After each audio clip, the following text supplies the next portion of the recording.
Bonjour et bienvenue dans cette nouvelle vidéo. Aujourd'hui nous allons parler de Steve Jobs et de la stratégie qu'il a utilisée sans le savoir pour imposer son concept d'ordinateur personnel. A tout de suite. Savez-vous que Steve Jobs a utilisé la stratégie des thermopiles pour imposer son concept d'ordinateur individuel face à IBM qui était son seul gros concurrent, mais de taille, puisque à l'époque, d'ailleurs cette entreprise était pratiquement une des seules, à proposer des ordinateurs au niveau international. Avant que Steve Jobs se lance dans l'entrepreneuriat pour proposer son idée d'ordinateur individuel, un PC c'était ça. À l'époque, IBM dominait le marché, mais ne proposait que des ordinateurs, comme vous l'avez vu, de très grande taille, qui souvent nécessitaient beaucoup de place. Ça représentait presque une pièce de 10, 15, 20, voire plus en mètres carrés, et ne fournissait que les grandes entreprises ou les institutions, comme les pays, les administrations, etc., etc., dans le monde entier.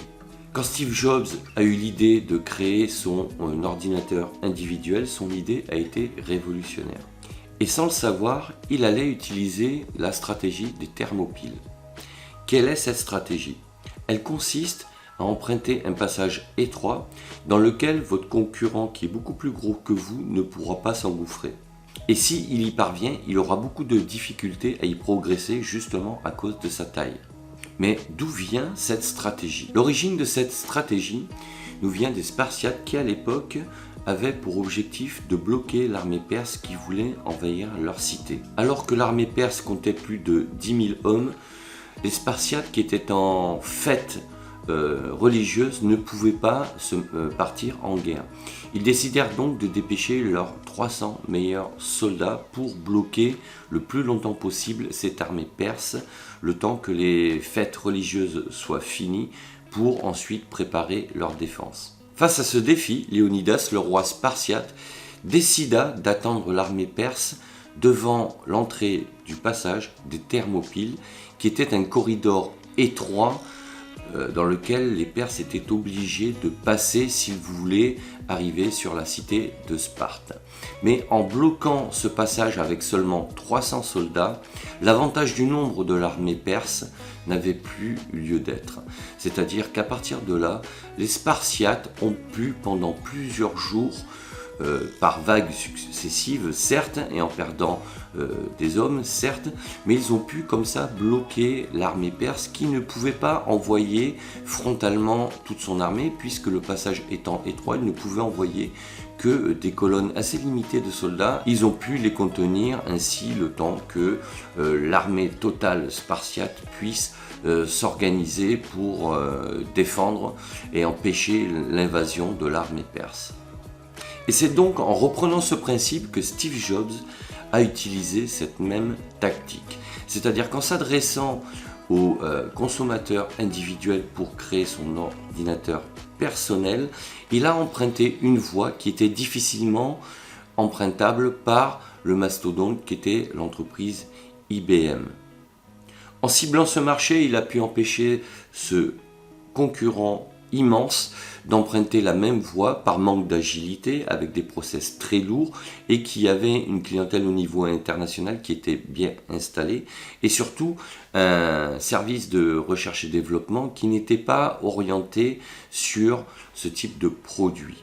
Donc Steve Jobs, en allant vers ce marché-là, il a bloqué l'accès à son principal concurrent. C'est pour cette raison que depuis ces années-là, de nombreuses entreprises ont utilisé ce principe et cette tactique et cette stratégie des thermopiles au niveau marketing ou commercial, ou voire même en communication, pour pouvoir pénétrer des marchés et cibler des clients potentiels en bloquant cet accès-là à leurs gros concurrents qui sont beaucoup plus puissants qu'eux, mais qui n'ont pas cette agilité, cette capacité de s'adapter pour aller sur le même marché. En résumé, la leçon à retenir, c'est que si vous avez un projet de créer une entreprise, pensez au passage des thermopiles. Donc essayez de proposer une activité, un produit, d'utiliser un circuit de communication ou de commercialisation dans lequel vos concurrents qui sont beaucoup plus importants que vous, qui ont beaucoup plus de moyens, auront aussi beaucoup plus de difficultés pour y pénétrer.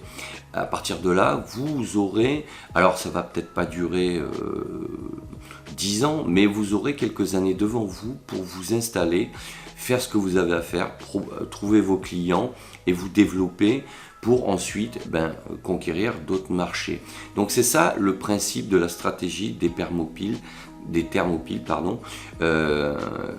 sur laquelle donc vous devez vous inspirer. Voilà ce que je voulais vous dire sur la stratégie des thermopiles qui pourrait vous inspirer si vous voulez créer donc une activité. Donc pensez à quelque chose d'original, à un produit original, à un moyen de communication original. Pensez à des cibles potentielles et des clients dont personne ne s'intéresse. Donc là, vous serez les seuls à pouvoir proposer les produits que vous ferez ou l'activité, les prestations que vous proposerez.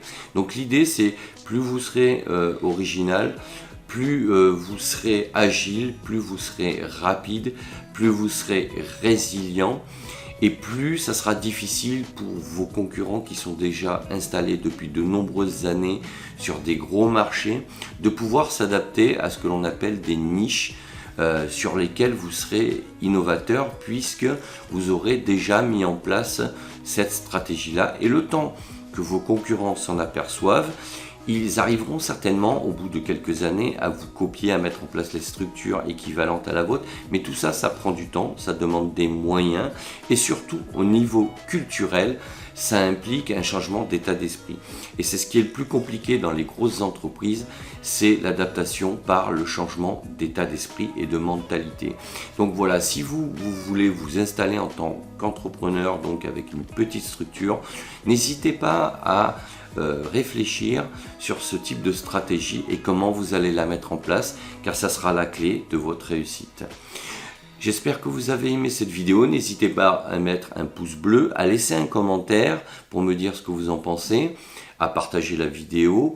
N'hésitez pas également à vous abonner et sachez que vous pouvez télécharger gratuitement mon guide « Transformer sa vie pour trouver sa voie ». Je vous mets le lien sous la vidéo.